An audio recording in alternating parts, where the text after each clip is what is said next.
Hello students, we were studying current electricity, and in that current electricity our today's topic is color code of carbon resistor and combination of resistances. Carbon resistors क्या होते हैं बेटा? तो carbon resistors एक तरीके के resistors होते हैं जिनके ऊपर कुछ स्ट्रिप्स बनी हुई होती है। किस तरीके की स्ट्रिप? मतलब ये सिलेंड्रिकल फॉर्म में होंगे और ये जो सिलेंड्रिकल फॉर्म के ऊपर कुछ स्ट्रिप्स बनी हुई होंगी, 4 स्ट्रिप्स बनी हुई होंगी, and these 4 strips will help these 4 strips will help us to determine the resistance of carbon resistor, the resistance of carbon resistor. किस तरीके से ये हमारी हेल्प करेंगे बेटा? कार्बन रेजिस्टर्स का रेजिस्टेंस हेल्प कर आइडेंटिफाई करने में किस तरीके से ये हेल्प करेंगी? तो इसी चीज के लिए हमें एक टेबल याद रखनी है, और वो टेबल क्या है? वो टेबल कुछ इस तरीके की बनी हुई है। ये इस तरीके का होगा बेटा आपका कार्बन रेजिस्टर। टेबल कुछ आपकी इस तरीके की होगी। तो सिंपल सी बात, यहाँ पर जो भी आपको कलर्स मिलेंगे वो यही कलर्स आपको देखने को मिलेंगे। ये जो कलर्स यहाँ पर आपको दिखाई दे रहे हैं बेटा, यही कलर्स आपको दिखाई देंगे। तो ये जो सीक्वेंस है, ये वैल्यूज आपको दिख रही हैं बेटा, ये 0 1 2 3 4 अप टू 9, फिर 10 to the power 0 1 2 3 4 5 up to 9। ये सारी की सारी जो वैल्यूज हैं ये क्लियर सीक्वेंस में है। तो इसको याद रखने के लिए एक तरीका है, एक लाइन है बेटा जो हमें ध्यान रखनी है। बी रोए ग्रेट ब्रिटेन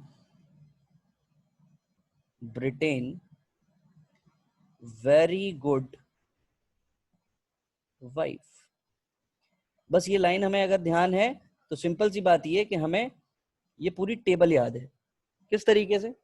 पहला बी जो है वो है ब्लैक, दूसरा बी इज ब्राउन, और जो दूसरा हमें जो कंफ्यूजन होगा हमें डब्लू में नहीं, एक और कंफ्यूजन होता है बेटा यहाँ पे, that is green and this is grey. तो G is there and G is also there. So this first G is green and second G is gray. पहला ब्लैक, फिर ब्राउन, फिर red, orange, yellow, green, blue, violet, grey, white. इस तरीके से हमें इस sequence को क्या रखना पड़ेगा बेटा? याद रखना पड़ेगा। यहां पर जो भी आपकी ये 4 स्ट्रिप्स हैं बेटा, तो पहली वाली और दूसरी वाली strips will give you the significant figures. क्या देंगे ये आपको? सिग्निफिकेंट फिगर्स देंगे। जैसे फॉर एग्जांपल मान लो फर्स्ट स्ट्रिप जो है, ये जो पहले वाली स्ट्रिप है, ये सपोज मुझे अभी एक एग्जांपल ले लेता हूं मैं कि सपोज ये जो पहली स्ट्रिप है, this first strip is suppose red colour, second strip जो बनी हुई है ये सपोज येलो कलर की है। तो रेड कलर के लिए हमारे पास नंबर क्या है? रेड कलर के लिए हमारे पास नंबर है 2, और येलो कलर के लिए नंबर क्या है? 4। यानी कि मैं इसको क्या लिख पाऊंगा? मैं इसको अब सीधे सीधे 24 लिख पाऊंगा। तो ये जो नंबर आया 24, ये पहली 2 स्ट्रिप की वजह से हम आइडेंटिफाई कर पाए कि ये नंबर हमें क्या मिलेगा? 24 मिलेगा। अब जो तीसरी वाली जो स्ट्रिप आएगी बेटा, this third strip will give us the multiplier. ये हमें क्या देगी बेटा? मल्टीप्लायर देगी।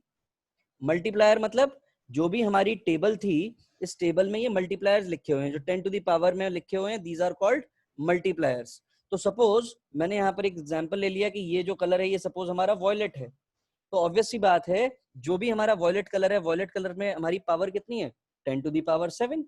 And if this is 10 to the power 7 means 24 into 10 to the power 7, ये हमारा रेजिस्टेंस हो गया। अब यही हमारे पास फोर्थ स्ट्रिप होगी, और फोर्थ स्ट्रिप मान लो सिल्वर कलर की है। तो सिल्वर कलर के लिए अब हमें ये जो फोर्थ स्ट्रिप होगी, this fourth strip will give us the tolerance. ये हमें देगी बेटा टॉलरेंस। और अगर ये सिल्वर कलर की है तो सिल्वर कलर के लिए हमारा टॉलरेंस कितना होता है?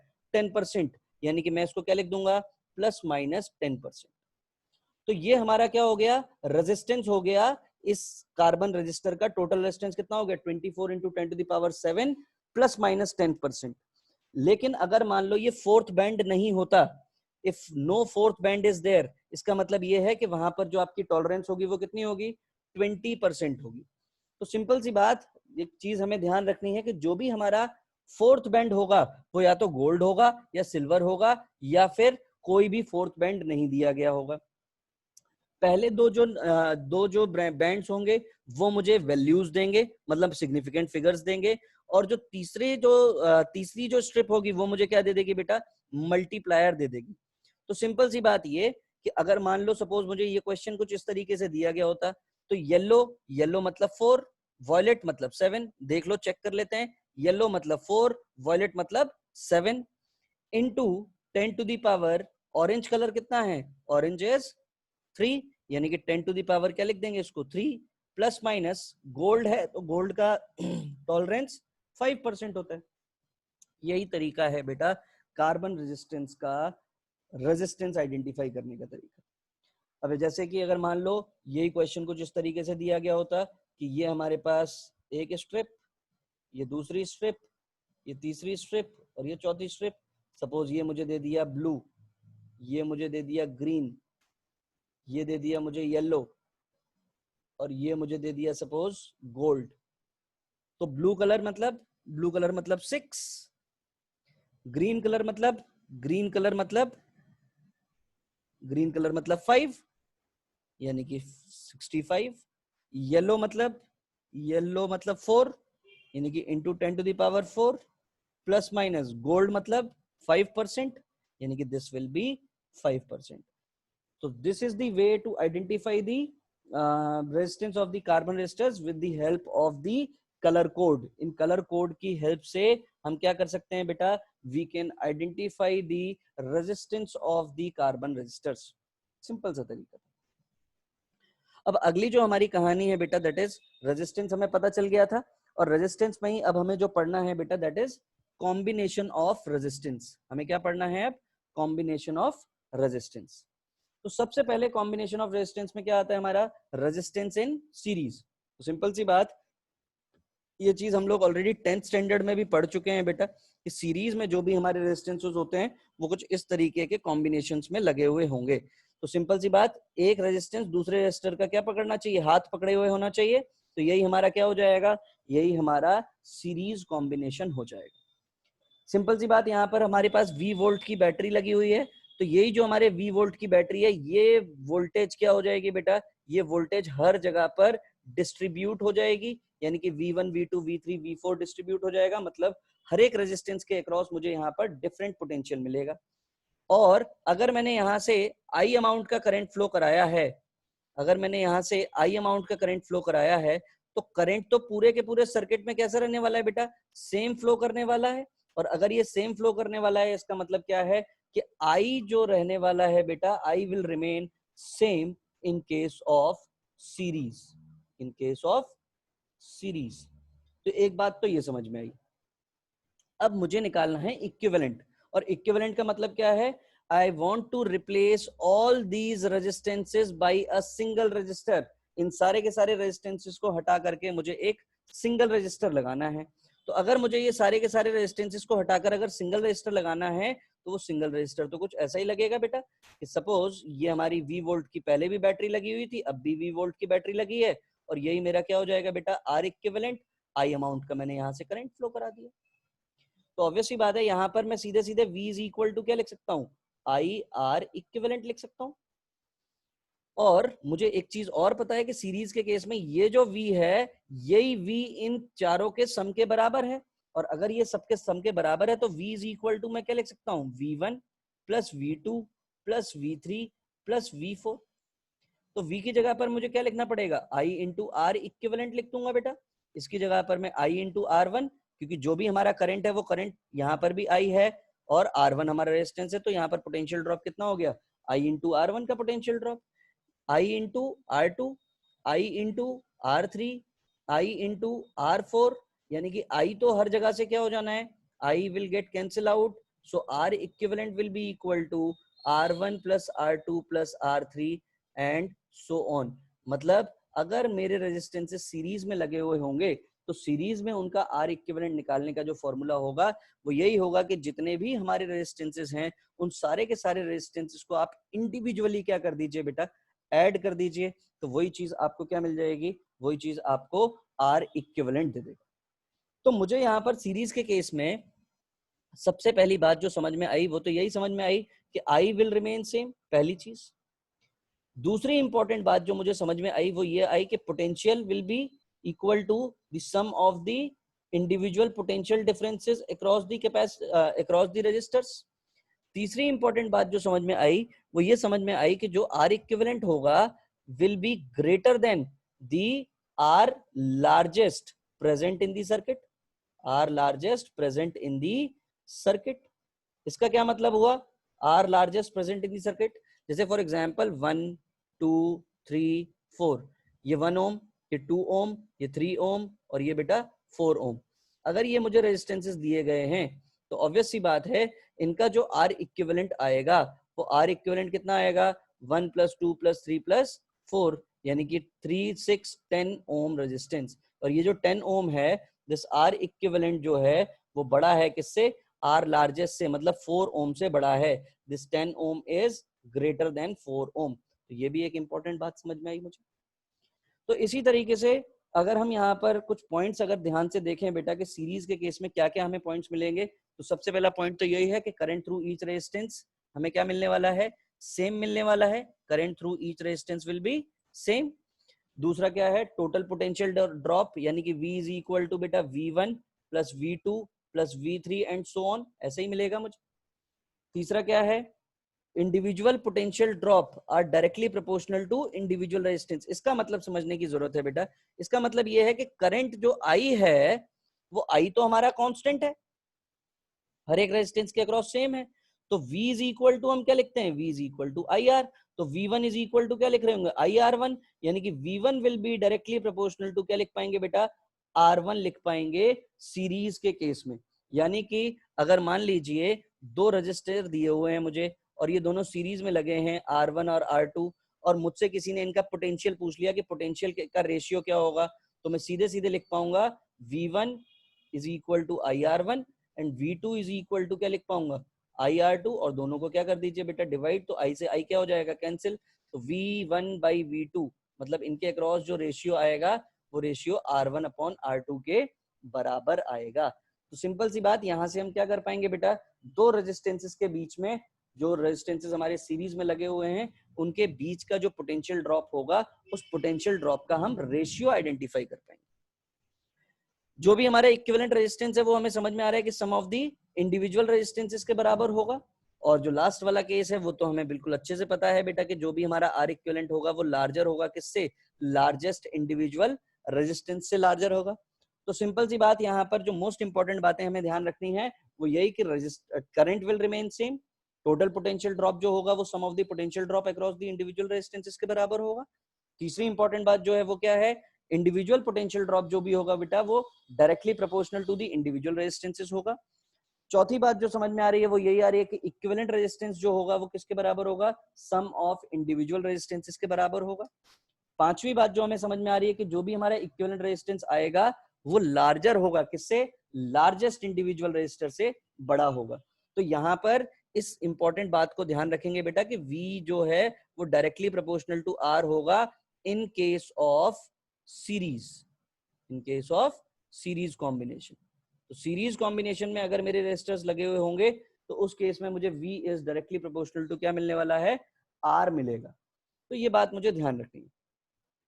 नेक्स्ट जो हमारे पास केस है बेटा that is resistances in parallel. और हमें 10th स्टैंडर्ड से ही बेटा हम लोग पढ़ते हुए आ रहे हैं कि जो भी हमारे रेजिस्टेंसेस पैरेलल में होते हैं वो किस तरीके से बने हुए होते हैं, तो इसी तरीके से बने हुए होंगे। मतलब कि ये कि पैरेलल कैसे बनेगा? देखो कोई भी चीज पैरेलल बनती है बेटा, जैसे मान लो एक पोटेंशियल है A ये और एक दूसरा पोटेंशियल है ये हमारा B, इनके बीच में आप कितने भी रेजिस्टर्स लगा दीजिए वो सारे के सारे रेजिस्टर्स किस में कहलाएंगे? पैरेलल में कहलाएंगे। मतलब ये कि जिस तरीके से हम एक दूसरे का, अगर हम दोनों हाथ पकड़ लें, कौन कौन, जैसे मैं और मेरा फ्रेंड, हम दोनों ने एक दूसरे के दोनों हाथ पकड़ लिए, मतलब मैंने अपने लेफ्ट वाले हाथ से उसका राइट वाला हैंड और उसके राइट वाले हैंड से अपना लेफ्ट वाला हैंड हमने पकड़ लिया, तो हम दोनों कैसे हो गए? पैरेलल में हो गए। तो ये सब क्या है? ये देखो left right left right left right ऐसी करके ये दोनों के दोनों हाथ एक ही जगह पर हैं सबके, तो यानी कि ये कैसे होंगे बेटा? These are in parallel combination. ये सब के सब आकर कहां पर कनेक्टेड हैं, ये देखो इसी पॉइंट पर आकर कनेक्टेड हैं। यहाँ का पोटेंशियल पॉजिटिव और यहाँ का पोटेंशियल आपका नेगेटिव है। तो इन्हीं दो पोटेंशियल्स के बीच में आपके जितने भी रेजिस्टर्स लगे हुए होंगे वो सारे के सारे किसमें होंगे, पैरेलल में होंगे।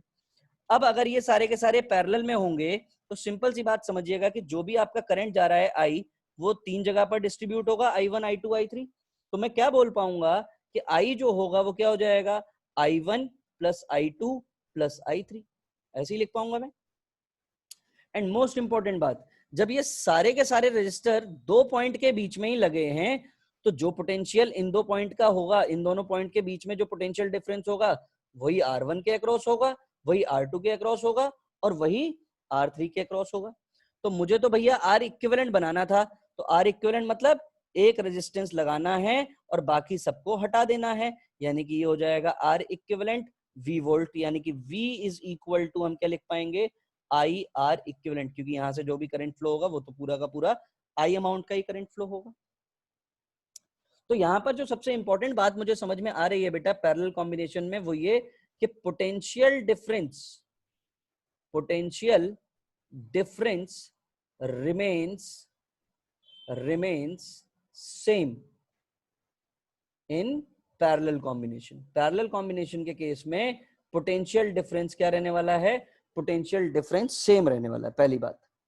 दूसरी बात, जो भी आपका करंट है, total current will be equal to किसके बराबर होगा बेटा, total current will be equal to individual current across the resistors. मतलब हर एक रजिस्टर के अक्रॉस जो भी इंडिविजुअल करंट फ्लो हो रहा होगा वही हमारा टोटल करंट के बराबर हो। ये बात मुझे समझ में आई। तो अब सबसे पहले तो हम डेरिवेशन कर लेते हैं कि आर इक्विवेलेंट पैरेलल के केस में निकलेगा कैसे। तो यहां पर मुझे ये समझ में आया कि आई जो है वो तो I1 plus I2 plus I3 के बराबर है। तो आई की जगह पर हम क्या लिख सकते हैं, देखो V is equal to I R equivalent मिला था मुझे यहां से, कहां पर, ये देखो V is equal to I R equivalent मिला था किसके केस में, जब हमने एक रेजिस्टेंस लगाया। अच्छा, यहाँ पर I1 की वैल्यू कितनी मिल जाएगी, तो देखो I1 की वैल्यू अगर मैं यहाँ पर लिखने की कोशिश करूं तो I1 जो होगा वो तो V अपॉन R1 होगा, I2 जो होगा वो तो V अपॉन R2 होगा, I3 जो होगा वो तो V अपॉन R3 होगा। यानी कि मुझे I जो मिलेगा अब यहाँ पर, I किसके बराबर मिल रहा है, I मुझे मिल रहा है बेटा V अपॉन R इक्विवेलेंट के बराबर। तो I मिल गया मुझे, I1 मिल गया मुझे, I2 मिल गया मुझे, I3 मिल गया। इन सबको जरा प्लेस करो तो I की जगह पर हम क्या लिख देंगे, V upon R equivalent, V upon R1, V upon R2, V upon R3। और भी रेजिस्टेंसेस लगे हुए होते तो उसको हम क्या करते चले जाते बेटा, ऐड करते चले जाते। तो V will get cancel out, so 1 upon R equivalent will be equal to 1 upon R1, 1 upon R2, 1 upon R3 and so on। तो ये हमारा पैरेलल कॉम्बिनेशन में रेजिस्टेंस निकालने का फॉर्मूला आ गया, that is 1 upon R equivalent is equal to 1 upon R1 plus 1 upon R2 plus 1 upon R3 and so on। अब यहां पर पोटेंशियल सेम हो गया बेटा, पोटेंशियल सेम हो गया मतलब पोटेंशियल कांस्टेंट हो गया। और अगर पोटेंशियल कांस्टेंट हो गया तो देखो फिर से वही एक रिलेशन हमने जो सीरीज के केस में देखा था जब हमारा करंट सेम था, तो यहाँ पर अगर पोटेंशियल सेम है तो that means I R is equal to constant, और आई आर अगर इज इक्वल टू कांस्टेंट है तो I will be inversely proportional to the resistance. तो पैरेलल के केस में जो आई मिलेगा मुझे वो क्या होगा, वो inversely proportional to the resistance मिलेगा। तो सिंपल सी बात ये कि मुझे आई पता चल गया, मतलब एक रिलेशन ये मिल गया बेटा और दूसरा रिलेशन ये, दोनों ही रिलेशन हमारे पैरेलल कॉम्बिनेशन में यूज होंगे। तो यहीं पर हमारे कुछ इंपॉर्टेंट पॉइंट्स हैं कि भैया वोल्टेज थ्रू ईच रेजिस्टेंस क्या होगा, सेम होगा। टोटल करंट जो होगा वो sum of the current through individual resistances होगा, दूसरी बात। तीसरी बात ये भी समझ में आ गई थी कि इंडिविजुअल करंट्स जो होंगे वो क्या होंगे बेटा, inversely proportional to the individual resistances. Reciprocal of equivalent resistance, मतलब ये वाली स्टेटमेंट लिखने की कोशिश कर रहा है कि 1 upon R equivalent is equal to क्या मिलेगा, 1 upon R1 plus 1 upon R2 plus 1 upon R3। अगर मैं यहाँ पर लिख भी दूं तो 1 upon R equivalent is equal to 1 upon R1 plus 1 upon R2 plus 1/r3 and so on. ये जो आखिरी वाली बात है बेटा, इसको सॉल्व करने के लिए हमने क्या किया, देखो ये 1, ये 2 और ये 3, ये तीनों ही पैरेलल में है। तो देखो इसको सॉल्व किया तो 1 ओम, 2 ओम, 3 ओम। इसको सॉल्व करने के लिए formula 1/r equivalent is equal to 1/1 plus 1/2 plus 1/3। तीनों को ऐड करना है, तो ऐड करना है तो 6 एलसीएम आएगा, यानी कि हो जाएगा 6, 5, 3, 2 3 3 प्लस 3 2 2, यानी कि बेटा 1/r equivalent is equal to कितना आ गया, ये 11/6, यानी कि r इक्विवेलेंट कितना आ गया बेटा 6/11। और ये 6/11 जो है वो लेस देन क्या है बेटा 1 है। और यही चीज लिखी हुई है कि जो भी आपका इक्विवेलेंट रेजिस्टेंस होगा वो पैरेलल के केस में स्मॉलेस्ट इंडिविजुअल रेजिस्टेंस से भी क्या होगा बेटा, स्मॉलेस्ट इंडिविजुअल रेजिस्टेंस से भी छोटा होगा। तो इतनी बात हमें ध्यान रखनी है किसके केस में, पैरेलल कॉम्बिनेशन के केस में। अगर यहीं पर हम कुछ क्वेश्चन सॉल्व करने की कोशिश करें, जैसे फॉर एग्जांपल अगर मैं इस क्वेश्चन को सॉल्व करने की कोशिश करूं, तो यहाँ पर सबसे बड़ा जो फैक्टर है वो आइडेंटिफिकेशन का ही रहता है कि आप किस तरीके से सर्किट को आइडेंटिफाई करेंगे। सपोज इस ए और बी के बीच में मुझे रेजिस्टेंस निकालना है, इक्विवेलेंट रेजिस्टेंस निकालना है, और ये सब मुझे 5 ओम 5 ओम 5 ओम के दिए हुए। तो देखो कैसे निकालेंगे, सिंपल सी बात ये है कि आप क्या काम कीजिए, करंट फ्लो कराएंगे, जिसके बीच में भी आपको रेजिस्टेंस आर इक्विवेलेंट निकालना है उनके बीच में आप हमेशा बैटरी लगा दीजिए। यहाँ से जो भी करंट फ्लो होगा वो ऐसे ही फ्लो होता हो जाएगा, और फ्लो होता जाएगा तो यहाँ पर देखो डिस्ट्रीब्यूट हो जाएगा। सपोज यहाँ पर I1 भेज दिया, यहाँ पर I2, अब ये I1 और यहाँ पर भी I1, इन दोनों जगह पर I1 सेम है। तो करंट किसके केस में सेम रहा करता था, जब कभी भी हमारे रेजिस्टेंस किस में रहते थे, सीरीज में रहा करते थे। तो मुझे सीधे सीधे ये पता चल गया कि ये 5 और ये 5 किस में है बेटा, ये हमारे सीरीज में है। तो ये सीरीज में है तो यहीं से हमारा ये क्वेश्चन सॉल्व होगा। तो यानी कि 5 और 5 कितना हो गया 10, और अगर ये 10 हो गया तो ये 10, ये 5, और यहां से ये देखो इसको कैसा भी बना दो, ये भी 5 और ये भी 5, 5 और 10 ये दोनों किस में है, ये दोनों हमारे पैरेलल में है। तो पैरेलल में कैसे सॉल्व करते हैं बेटा, 1/5 1/10 is equal to 1/r equivalent. तो इनका एलसीएम आ गया 10, यानी कि 5 2s are 10, 2 + 1, यानी कि r इक्विवेलेंट जो मुझे मिलेगा यहाँ पर कितना मिल जाएगा 10/3। मतलब इन दोनों को हटाकर अब हम क्या कर सकते हैं, इन दोनों को हटाकर अब हम 10/3 का रेजिस्टेंस लगा सकते हैं। ये हो गया 5 ओम और ये भी हो गया हमारा 5 ohm. This is A and this is B. इन तीनों को सॉल्व करेंगे तो ये तीनों किसमें है, अब सीरीज में है। तो यानी कि 5 + 10/3 + 5, और इसको जब हम सॉल्व करेंगे तो दिस विल बी 3, और ये हो जाएगा 5 3 = 15 + 10 + 15 15 15 30 40/3 ओम। ये हमारा रेजिस्टेंस हो गया किसका, इस क्वेश्चन का। तो सिंपल सी बात ये है कि जो भी हमारे क्वेश्चंस रहने वाले हैं बेटा कॉम्बिनेशन ऑफ रेजिस्टेंस निकालने में, वहां पर हमें यही चीज चेक करनी है कि हमारे रेजिस्टेंसेस, कौन से रेजिस्टेंसेस हमारे सीरीज में हैं और कौन से रेजिस्टेंसेस हमारे पैरेलल में हैं। बस उन्हीं को जोड़ते चले जाएंगे तो हमें हमारा आंसर मिल जाएगा। जैसे अगला क्वेश्चन अगर हम सॉल्व करें तो सपोज ये एक रजिस्टर है, यहाँ पर ये एक रजिस्टर दिया है, ये एक रजिस्टर दिया है, और एक रजिस्टर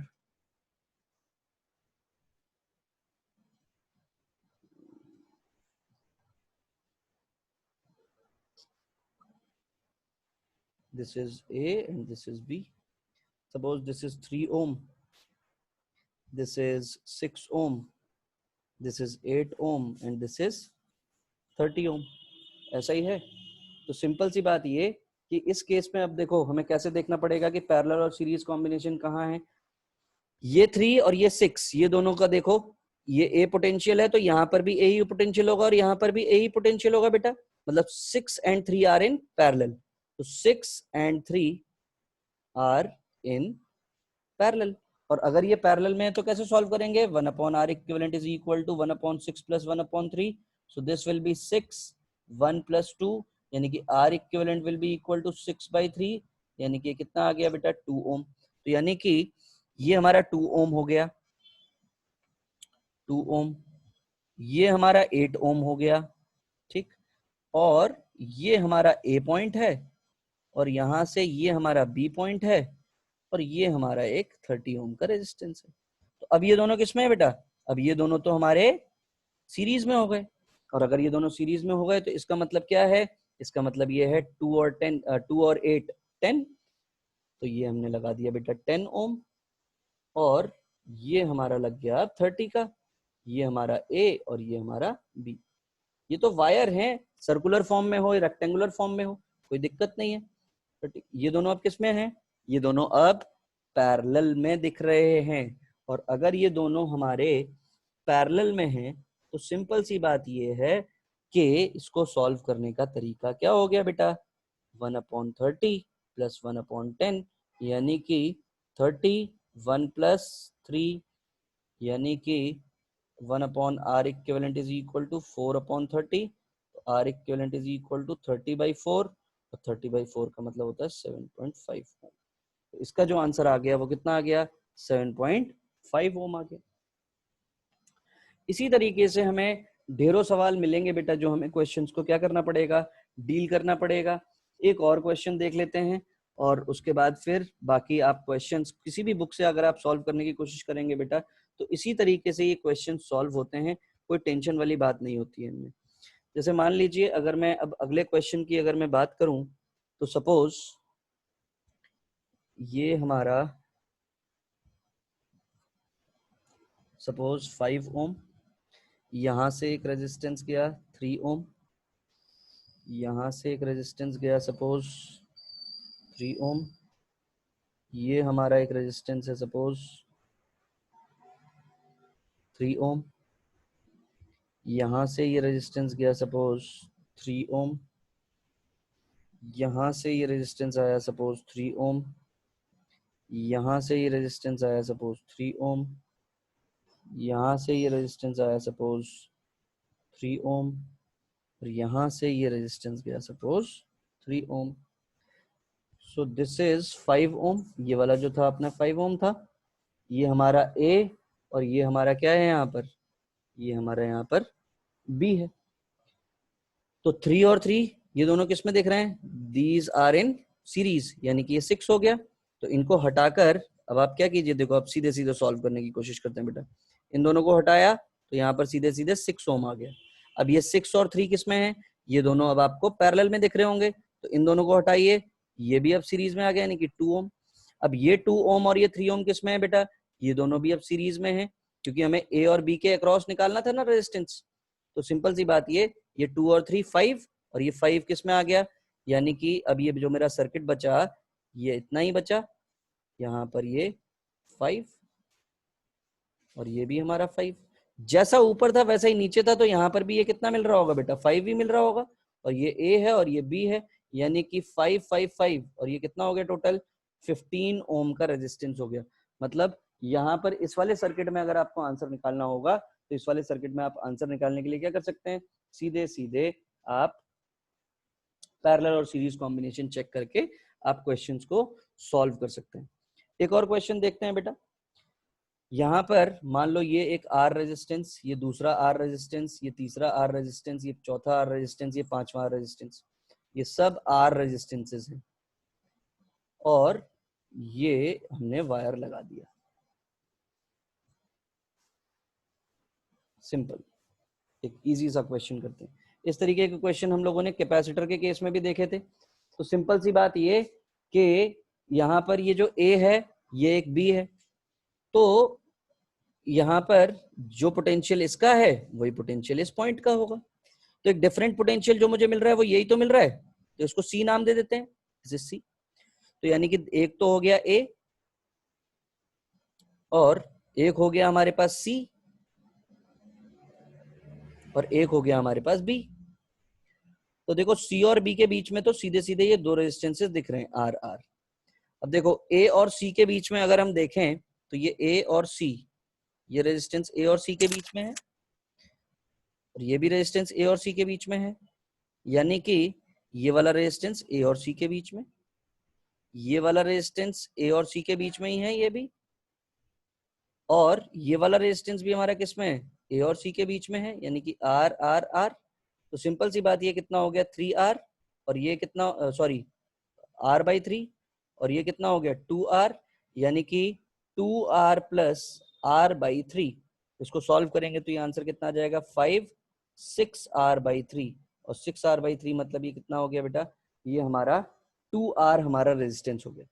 तो यही जो हमारा जो 2r रेजिस्टेंस हमें मिला, इस तरीके के क्वेश्चन आप लोगों ने कैपेसिटर के केस में भी देखे थे बेटा। तो इसी तरीके के क्वेश्चंस आपको रेजिस्टेंसेस के केस में भी मिल सकते हैं।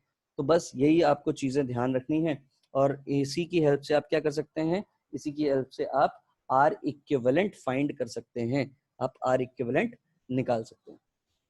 तो बाकी क्वेश्चंस आप करके देखिएगा, कोई दिक्कत कोई परेशानी आती है तो आप मुझे कमेंट कर सकते हैं। Thank you so much, stay healthy, stay fit, God bless you all.